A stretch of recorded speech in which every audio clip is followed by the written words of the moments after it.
Buenos días, bienvenidos a este tiempo devocional Tu Palabra para encontrar el camino. Hoy es 16 de diciembre del 2024 y vamos a continuar con la lectura de la Biblia en un año, con el libro del profeta Abdías, capítulo 1, y el libro de Apocalipsis, capítulo 7. Abdías 1 y Apocalipsis 7.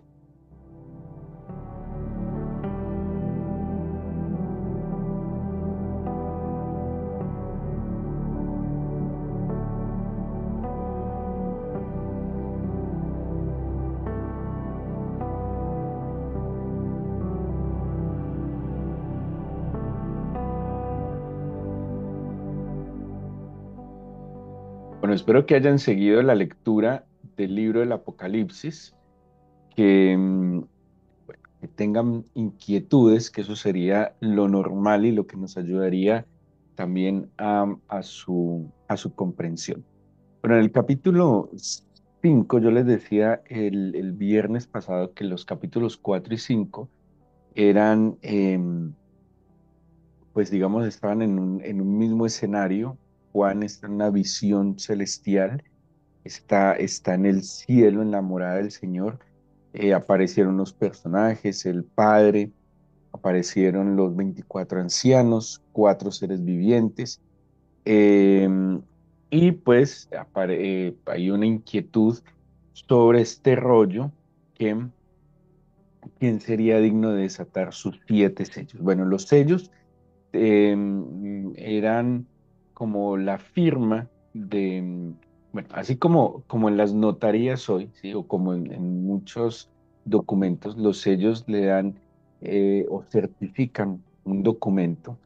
En la antigüedad los sellos certificaban que un documento pertenecía o venía de algún tipo de gobernante o de monarca. Generalmente el sello estaba puesto en su anillo y cuando había un documento importante, pues llevaba el sello de este gobernante y le daba la validez a lo que estaba allí escrito, ¿sí?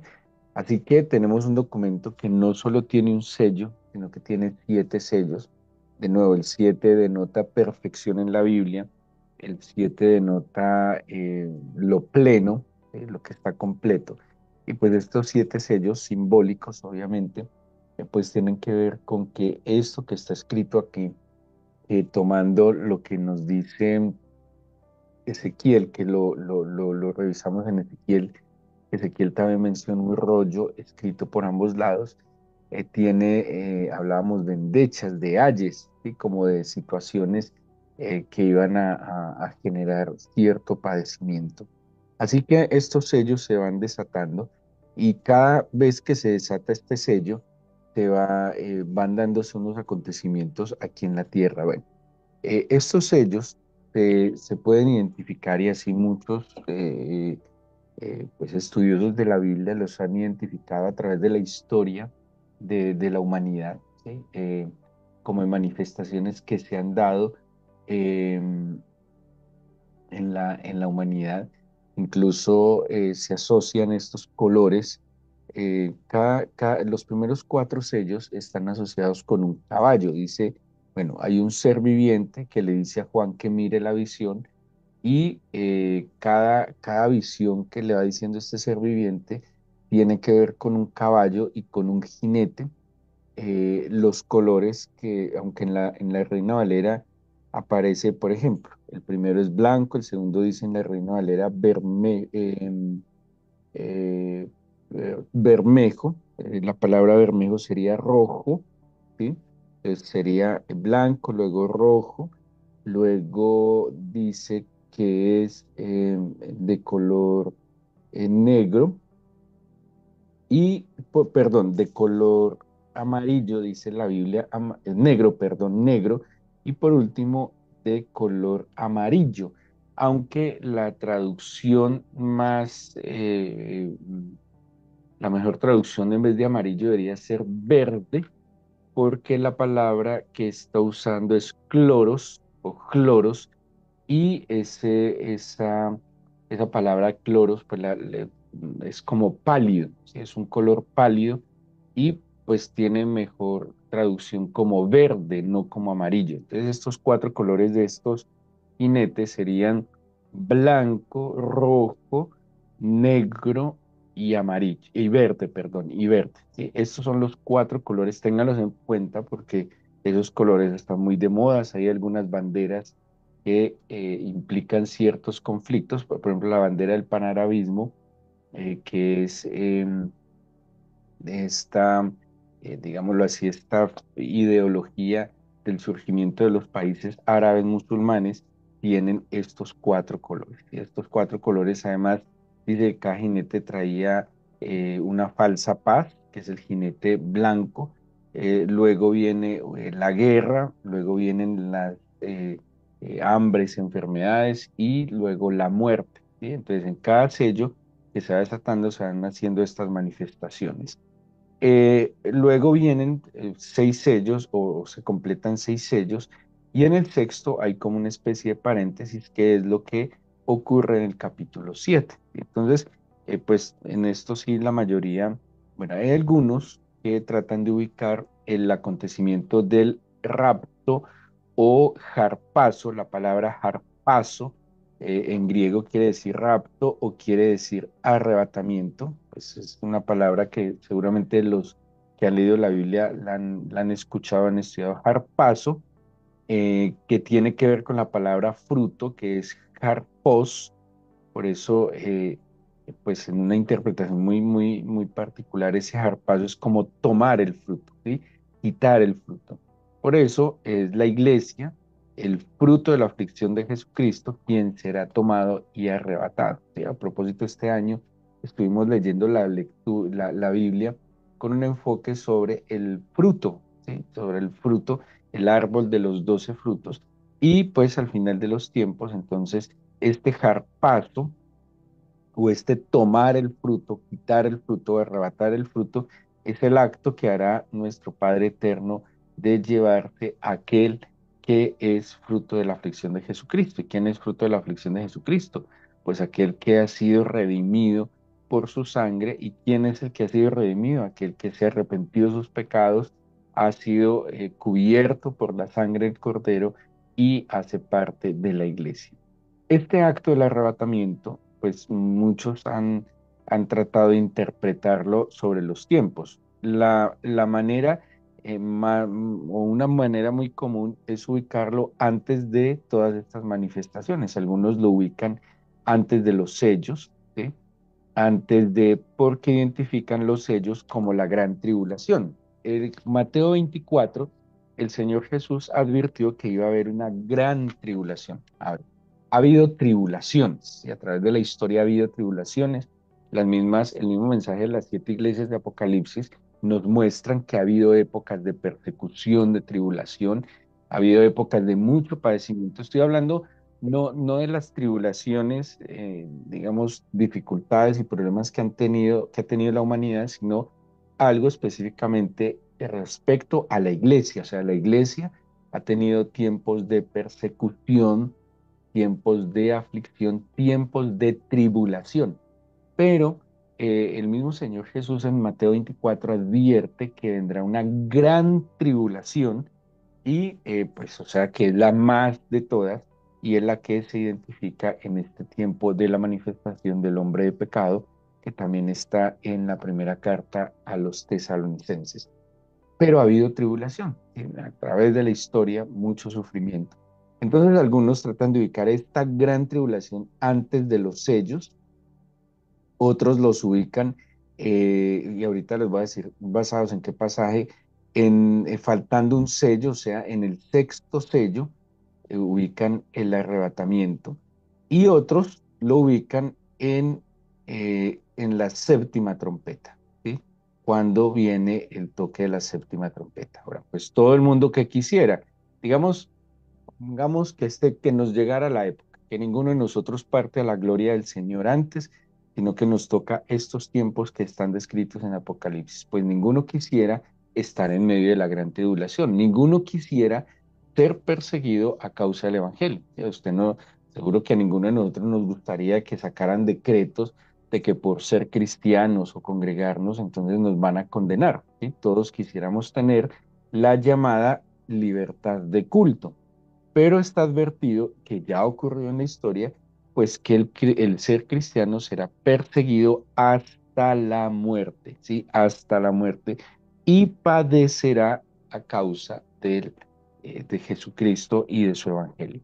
Entonces, de nuevo, estos seis sellos que tenemos en el capítulo 6, de verdad que sí se pueden identificar en la historia, ¿sí? Y una postura común, no general ni absoluta, pero común, es que estos seis sellos se han venido desatando a través de la historia de la humanidad y sobre todo hay unas manifestaciones que se han dado sin duda alguna en estas últimas décadas, que les decía incluso de los colores de estos jinetes es muy, muy particular porque de hecho, pues, tengo que decirlo abiertamente, hay que mirar la historia desde el surgimiento del Islam, más o menos en el siglo quinto de nuestra era, hasta nuestros días. Estos colores que están aquí en el Apocalipsis también representan los diferentes califatos del Islam, ¿sí? De hecho, el color verde era el color que identificaba al profeta Mahoma, quien es el fundador del Islam, porque su turbante era de color verde. Y se sabe por historia que el surgimiento del Islam es un surgimiento absolutamente bélico, ¿sí? Algo así como o te conviertes o te mueres. Esa era una forma, y lo vemos en la expansión que ha tenido el Islam de manera violenta en muchos escenarios, eh, pues de su religión y de sus creencias. Y todos estos colores, estos cuatro colores que identifican estos jinetes, a propósito, si ustedes miran en las historias del Islam, eran jinetes, ¿sí? Todos estos eran como comandantes de ejércitos a caballo y pues cada uno de estos califatos está identificado en estos colores a través de la historia. Entonces, y la bandera del panarabismo que les expliqué ahora tiene la mayoría de los países musulmanes estos cuatro colores en diferentes combinaciones. Y entonces, cuando incluso la gente saca la bandera que Palestina, que liberen a Palestina, pues yo creo que a veces no sabe ni qué está pidiendo, ¿sí? Porque pues esos colores identifican estos cuatro jinetes de los sellos del Apocalipsis, ¿sí? Entonces miren cómo muchas veces, perdón, se multiplican y se magnifican discursos ignorando los fondos de estas situaciones. Entonces, estos sellos lo hemos estudiado, analizado en otro momento, posiblemente sí se puedan identificar como cosas que ya han pasado, que están pasando, que se están agudizando. Con los estudiantes del Nuevo Testamento hace poco explicábamos que lo que nos muestra el Apocalipsis también son como etapas cíclicas, ¿sí? Ha habido momentos en la historia de tribulación, de muerte, de hambre, de guerras. Esto ya ha sucedido, o sea, lo que nos está diciendo el Apocalipsis, esto ya ha sucedido en otros momentos de la historia, solo que estos son el colmo, ¿sí? Llegarán pues al tope, a la máxima expresión pues, de lo que son estos acontecimientos. En el capítulo 7 aparecen unos personajes, 144.000, es así. La iglesia o la denominación, los testigos de Jehová, ellos han asumido históricamente que ellos son los 144.000 sellados, ¿sí? Y pues si tienen su sustento, lo refuerzan porque pues en algún momento su feligresía superó los 144.000 miembros. Ellos, pero los testigos de Jehová asumen que ellos son los 144.000. Pero ¿qué nos dice la Biblia? ¿Quiénes son estos 144.000?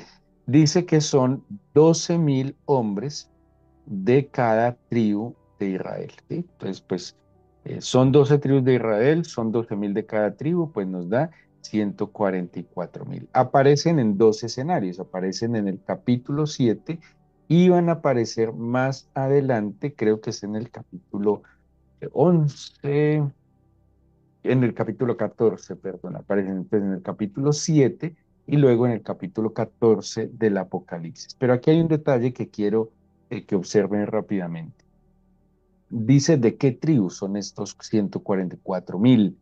Dice que son de Judá, de Rubén, de Gad, de Aser, de Neftalí, de Manasés, de Simeón, de Leví, de Isaacar, de Zabulón, de José y de Benjamín. Aquí hay un detalle pues hay un detalle particular. Para los que no les gustan las genealogías, que les da pereza ver genealogías en la Biblia y pasar por alto, pues créanme que las genealogías son muy importantes y todo lo que está en la bendita Biblia tiene un sentido. ¿Sí? Eso no es porque sí, eso no es caprichoso, no es deliberado. Si usted cree que la palabra del Señor y que la Biblia contiene gran parte de la revelación del Señor, pues hay inspiración divina y por ende, pues tiene sentido.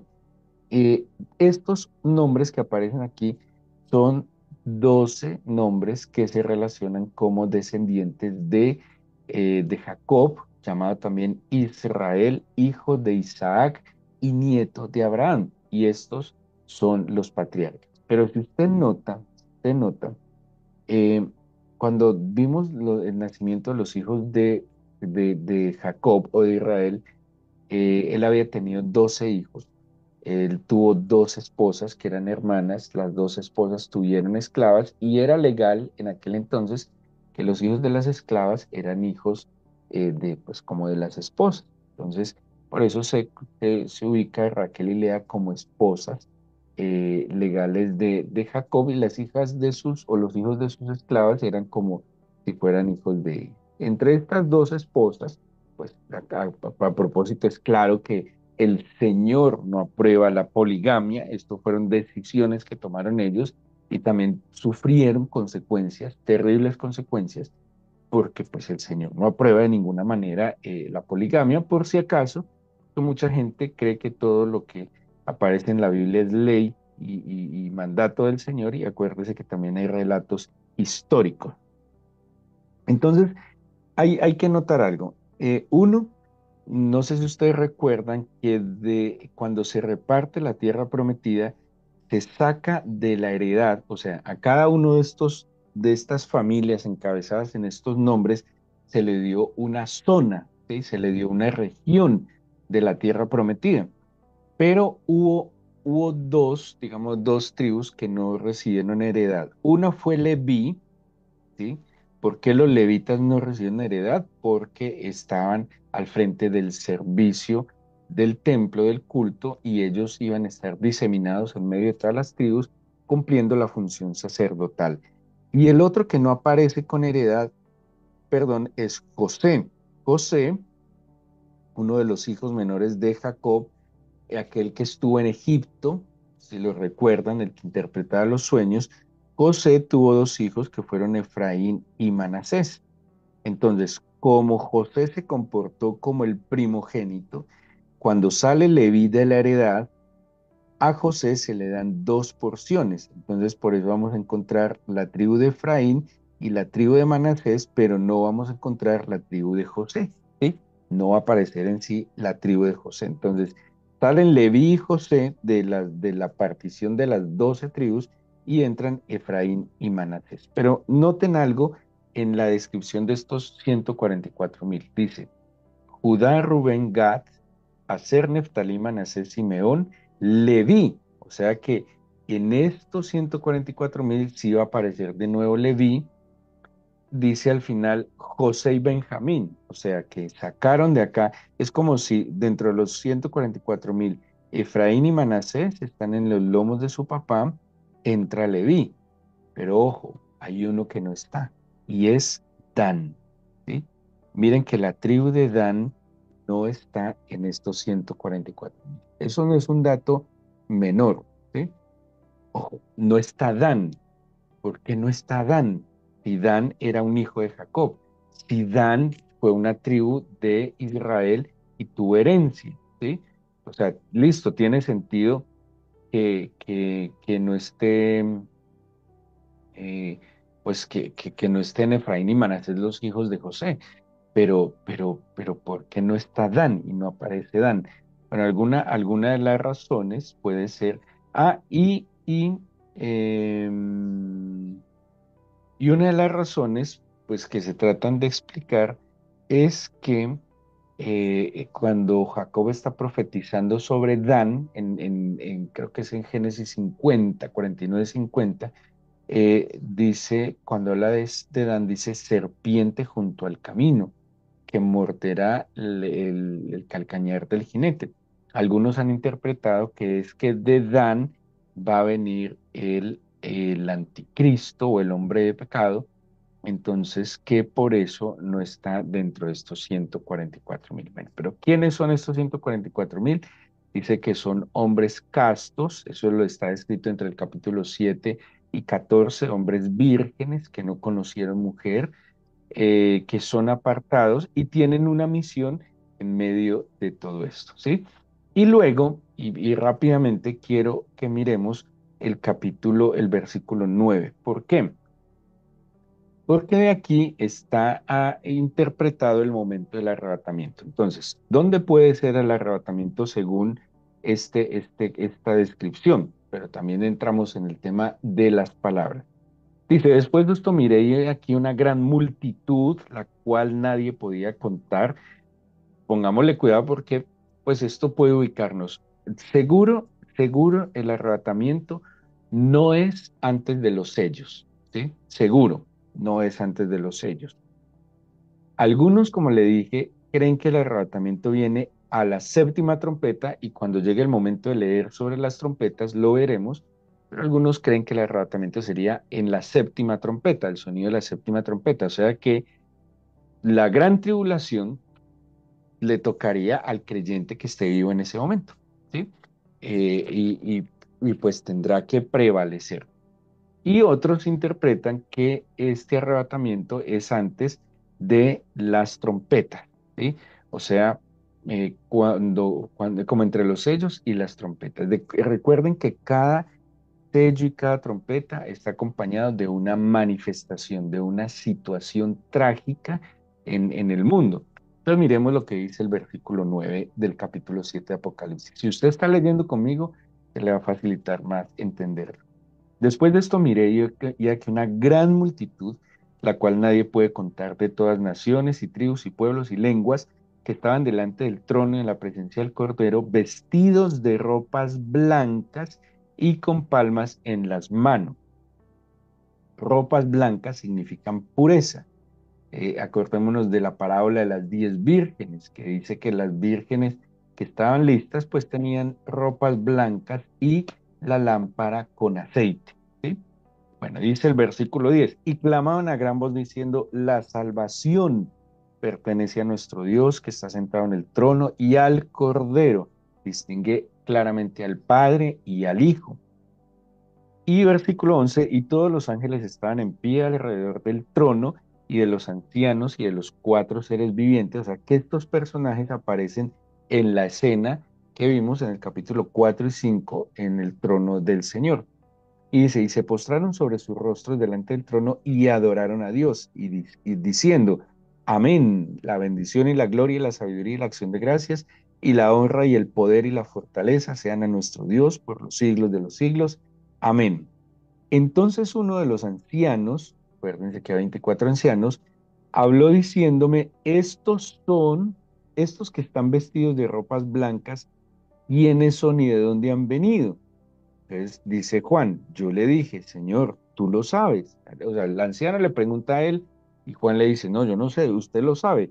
Y él me dijo, versículo 14, estos son los que han salido de la gran tribulación y han lavado sus ropas y las han emblanquecido en la sangre del Cordero. Pero aquí hay algo que hay que entender en el idioma. La partícula, la preposición que está originalmente escrita en griego, que implica han salido, ¿sí? Han salido o salido, digámoslo así. En griego es una preposición que es la preposición ek y quiere decir algo así de, por, desde, de fuera de. Y voy a leer un comentario de Jamison Fawcett que explica esta partícula. Y dice, estos del griego vienen, lo que indica que acaban de venir, ¿sí? Dice, el participio griego aquí no expresa tiempo, sino la clase de acción que es continuativa. O sea que son los que venían, los que vienen o vendrán, habiendo perseverado fielmente a través de la gran tribulación. ¿Sí? Entonces, estos que aparecen acá no necesariamente son los que son arrebatados, ¿sí? En la expresión, digamos, en el idioma original, no necesariamente se refiere a los que son arrebatados, sino que vienen de en medio de la gran tribulación, o sea, que estando en medio de la tribulación, ¿sí ven? No se contaminaron. Puede ser que estos llegaron como mártires o pues pasaron la prueba que les implicó tal vez perder la vida. De nuevo, y otros interpretan este versículo como si fueran los que fueron tomados, raptados de entre la tribulación o previo a la tribulación, ¿sí?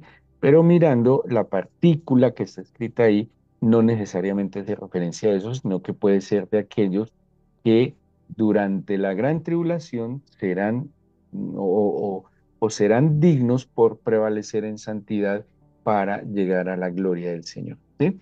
Luego dice, por esto están delante del trono de Dios y le sirven día y noche en su templo, y el que está sentado sobre el trono extenderá su tabernáculo sobre ellos. Esa expresión de tabernáculo, mire, el tabernáculo, la fiesta de los tabernáculos, es una celebración y una idea muy importante a través de toda la historia y tiene que ver mucho con este mensaje del final de los tiempos.